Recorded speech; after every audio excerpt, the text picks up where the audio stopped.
A man in a $4,000 suit looked a homeless black veteran in the eye and said the words that would change both of their lives forever. "You cannot build a home from a dumpster. That is not how the world works."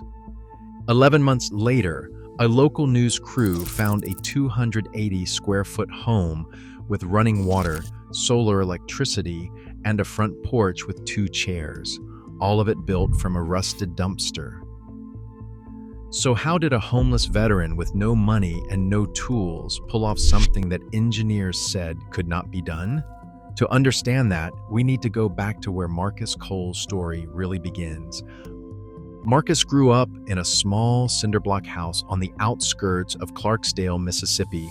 His mother worked 2 jobs cleaning offices downtown. His father left when Marcus was 4 and never came back. The house had 3 rooms, a tin roof that leaked every spring, and a backyard full of red clay that turned to mud when it rained. By the time Marcus was 12, he could patch drywall, fix a leaking pipe, and rewire a light switch. Not because anyone taught him, because things broke and nobody else was going to fix them. His mother used to say that Marcus could make something out of nothing. She had no idea how true that would turn out to be. At 18, Marcus enlisted in the United States Army. He wanted structure. He wanted a way out of Clarksdale. And if he was being honest, he wanted to prove something to a father who never stuck around to see what his son could become. Marcus was assigned to the Army Corps of Engineers, and for the first time in his life, he had access to real training: structural design, welding, electrical systems, concrete work, load calculations, material science. He absorbed all of it like a man who had been starving for knowledge his entire life. He spent his first tour at a Desert Forward operating base, helping build field hospitals and temporary housing units in conditions that would make a civilian contractor quit on the first day. Sand and everything, temperatures that cracked metal, supply chains that disappeared for weeks at a time. The engineers out there learned to improvise with whatever they had. Marcus excelled at it. His commanding officer once said that Marcus could build a shelter out of sand and spite, and she meant it as a compliment. His second tour was harder. A vehicle-mounted explosive device hit his convoy outside a small village. Marcus survived, but the blast left him with a traumatic brain injury, chronic back pain, and ringing in his ears that never stopped. He was medically discharged in 2016 with a Purple Heart, a box of commendations, and a VA referral that would take 11 months just to process the initial paperwork. But this is where things started to fall apart. The VA hospital closest to Marcus had a waiting list that stretched past 6 months.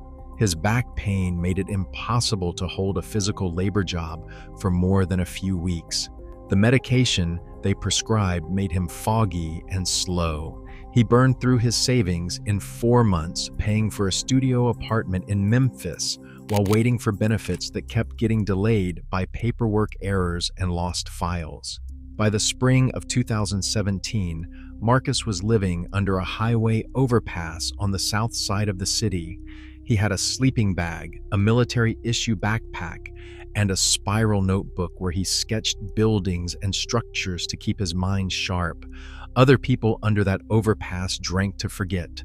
Marcus drew floor plans to remember who he was. 14 months he lived like that. 14 months of shelters that ran out of beds, soup kitchens that closed too early, and looks from strangers that made him feel like he had stopped being a person and become a problem. The country he served had quietly decided he was not worth the trouble. And then came the moment that turned everything sideways. In August of 2018, Marcus was walking past a construction site on the east side of Memphis. A new luxury apartment complex was going up, the kind with a rooftop pool and a dog spa in the lobby. Marcus stopped to watch the crew work.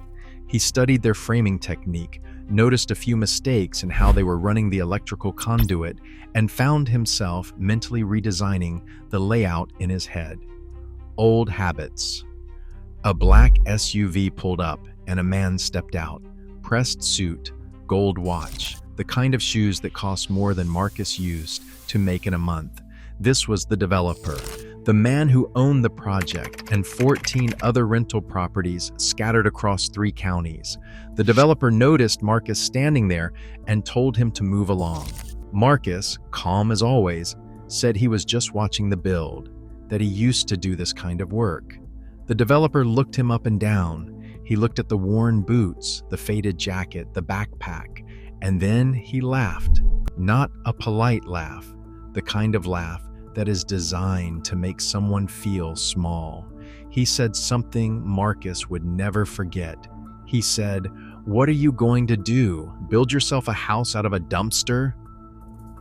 That is not how the world works, buddy. Go find a shelter." 2 guys on the crew heard it. One of them, a younger man named Davin, actually stepped forward like he was going to say something, but the developer had already turned his back and walked toward the building. Marcus did not say a word.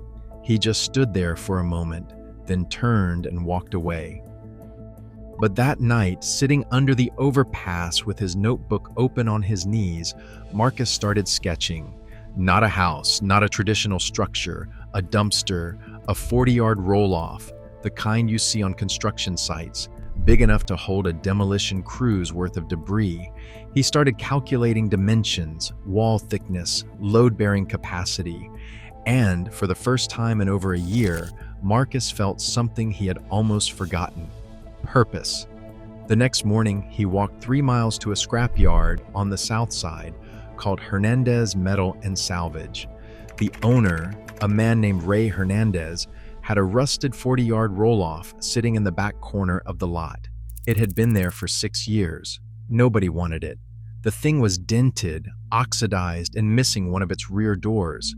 Marcus asked how much. Ray looked at him, looked at the dumpster, and said $200. Marcus did not have $200, but he offered to work it off doing cleanup around the yard. Ray agreed, and for the next 3 weeks, Marcus hauled scrap, sorted metal, and swept concrete floors in exchange for a rusted steel box that everyone else saw as garbage. Now, here is where things started to get interesting.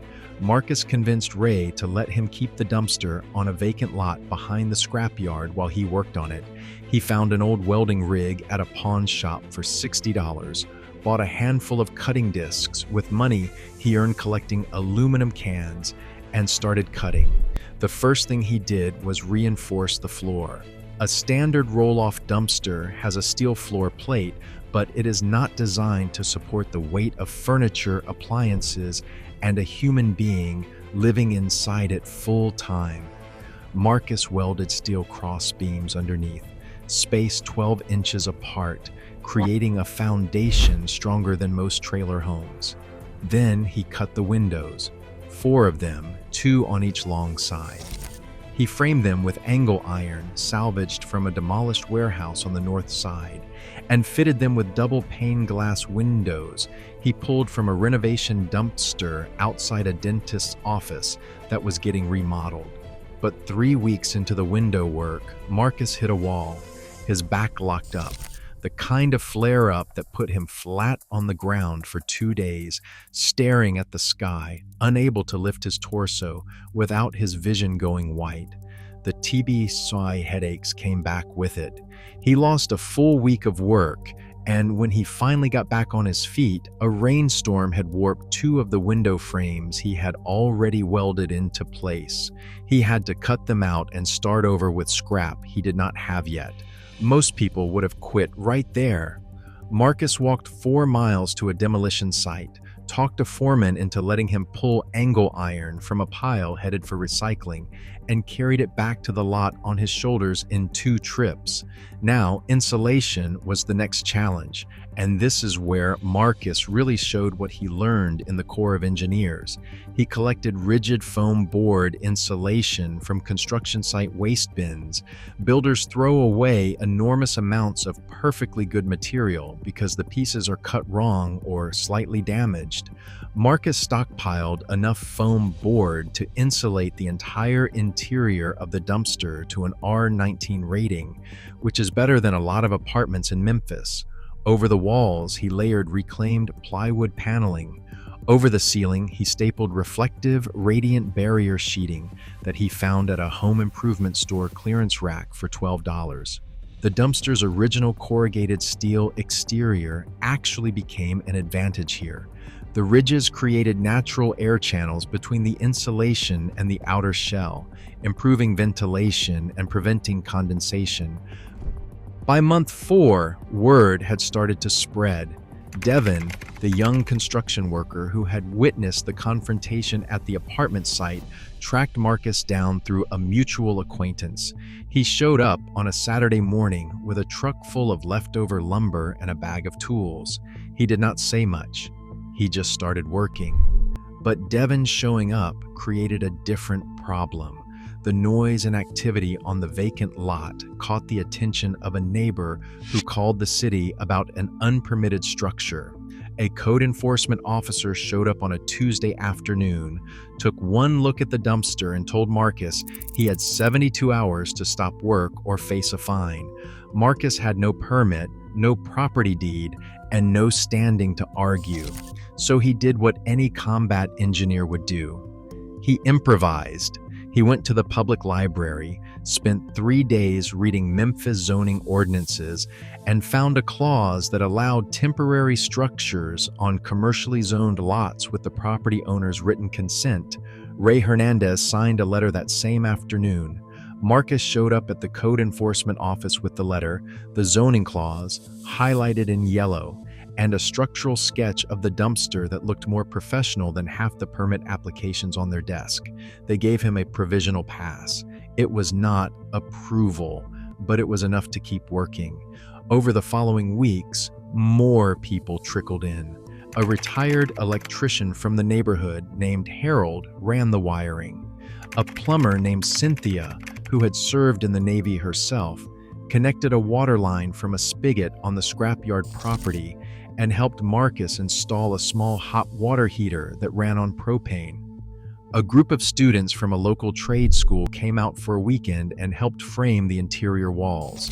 Nobody asked Marcus to prove anything. Nobody asked for his paperwork or his story. They just saw a man building something with his hands and decided to show up. The plumbing was simple but effective. A small kitchen sink drained into a gravel-filtered gray water system that watered a patch of garden on the lot. A compact composting toilet eliminated the need for a sewer connection. Rainwater collection barrels on the roof fed into a filtration system that provided drinking water. The electrical system ran on 2 solar panels, each one salvaged from a residential installation company that was upgrading a client's roof. Marcus wired them to a battery bank made from reconditioned deep cycle marine batteries. The system powered LED lights, a mini refrigerator, a phone charger, and a small fan. Nothing extravagant, everything functional. By month 9, the dumpster did not look like a dumpster anymore. Marcus had clad the exterior in reclaimed cedar planks from a barn demolition in rural Tennessee. The wood gave it a warm, cabin-like appearance. He built a small covered porch off the front using pressure-treated lumber and corrugated metal roofing. 2 chairs sat on that porch, one for Marcus, one for whoever stopped by.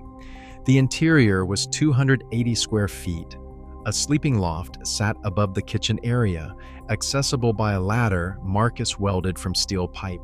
Beneath the loft was a compact kitchen with the sink, a 2-burner propane stove, and open shelving made from reclaimed barn wood. The opposite end of the space held a sitting area with a small desk where Marcus kept his notebooks and sketches. Every inch was used. Nothing was wasted. The total cost of everything, all materials, all components, came to just under $2,800. Most of that was the propane heater, the solar panels, and the welding supplies. Everything else was salvaged, donated, or traded for labor. If you are finding this useful and you want more stories like this, hit subscribe. I cover real people doing things the world said could not be done every single week. I also put together a free guide called The Veteran's Blueprint. It covers everything from alternative housing strategies to benefits navigation and community resources. Grab your copy. The link is in the description below. Now let me tell you what happened when the cameras showed up. In July of 2019, a reporter from the local NBC affiliate got a tip about a tiny home on a vacant lot in South Memphis. She drove out expecting a shack.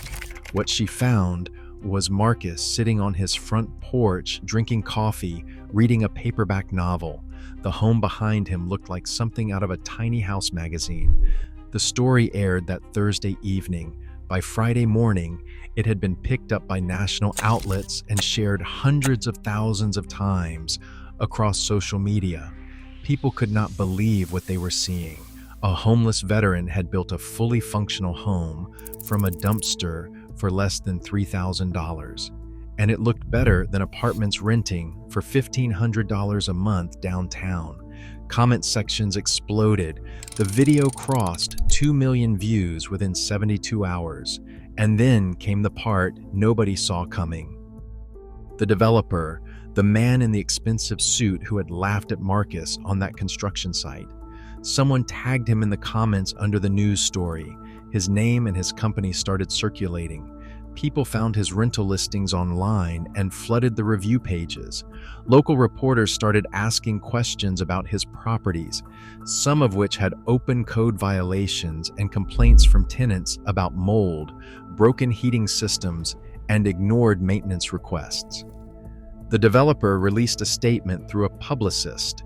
He called it an unfortunate misunderstanding and wished Marcus well. He did not apologize. He did not have to. The internet had already made its judgment. Marcus, for his part, refused to comment on the developer. When a reporter asked him about it directly, Marcus said something that stuck with a lot of people. He said, "I did not build this home to prove him wrong. I built it to prove myself right." That quiet sentence traveled further than any insult ever could. Within 6 months, Marcus was contacted by over 300 veterans from across the country, men and women in the same situation he had been in, waiting on a system that kept telling them help was coming, but the line was long. Marcus started hosting weekend workshops on the vacant lot next to his home. He taught basic welding, structural framing, insulation techniques, and off-grid utility systems. He drew diagrams on plywood with a Sharpie marker. He walked people through every step, the same way his sergeants had walked him through it years ago in the desert. Veterans drove from as far as Arkansas, Alabama, and northern Georgia to attend. A nonprofit formed around the effort. It was called Second Foundation, and its mission was simple: help veterans build alternative housing using salvaged and donated materials. By the end of the first year, the organization had helped 16 veterans complete tiny home builds in the greater Memphis area. City officials pushed back. Zoning laws in most American cities are not designed for alternative housing. A 280-square-foot home built from a dumpster does not fit neatly into a building code written for suburban subdivisions. But Marcus showed up to every hearing, every council session. He brought blueprints, structural calculations, and inspection results from a licensed engineer who had volunteered to certify the homes. He sat in rooms full of people in suits and ties, the same kind of people who had once looked right through him, and he made his case with data. The city eventually created a pilot program for alternative housing structures. It was not everything Marcus wanted, but Marcus knew something about doors. You do not wait for someone to open them. You build your own. As of today, Marcus Cole still lives in his dumpster home. He has been offered larger houses, sponsorship deals, even a television show. He turned all of it down. He said the home is exactly the size he needs, and anything bigger would just be filling space to impress people he does not care about impressing. The developer's company was hit with a series of code enforcement actions in 2020. 3 of his properties were temporarily condemned for safety violations. He sold most of his Memphis portfolio and relocated to another state. Marcus Cole took a rusted steel box that had been thrown away and turned it into a home. And in doing so, he forced an entire city to ask a question it had been avoiding for years. If a homeless veteran can do this much with this little, what exactly is everyone else's excuse? If this story moved you, hit subscribe. I cover stories like this every week. And if you want to see how another veteran turned a shipping container into a completely off-grid homestead in rural Alabama, that video is on screen right now.